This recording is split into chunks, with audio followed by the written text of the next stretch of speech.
मोहम्मद भाई, आप अपने बेटे का एडमिशन कौन से स्कूल में करने वाले हैं? अकरम भाई, मैं अपने बेटे का एडमिशन एक बड़ी और प्राइवेट स्कूल में करने वाला हूँ।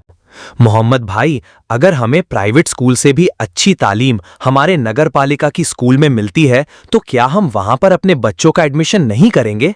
मैं बात कर रहा हूं हमारे नगर पालिका की स्कूल 15 नंबर स्कूल की।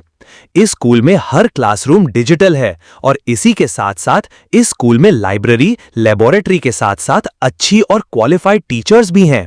इस स्कूल में मुफ्त में किताबें, बैग और कई सारे सामान के साथ साथ दोपहर का बहुत ही अच्छा खाना भी मुफ्त में बच्चों को दिया जाता है। इस स्कूल में खेल के लिए बड़ा सा मैदान और कई सारे सामान भी हैं और भी कई तरह की एक्टिविटीज ली जाती हैं। बच्चों को स्कॉलरशिप के लिए तैयार किया जाता है। तो क्या हम इतनी अच्छी स्कूल को छोड़कर किसी और स्कूल में अपने बच्चों का एडमिशन कर लेंगे? अरे नहीं नहीं अकरम भाई, आपने तो मेरी आंखें ही खोल दी। अब तो मैं अपने बेटे का एडमिशन आज ही 15 नंबर स्कूल में ही करूंगा। तो आइए आज ही अपने बच्चों का एडमिशन जलगांव महानगर पालिका स्कूल नंबर 15 में कराएं।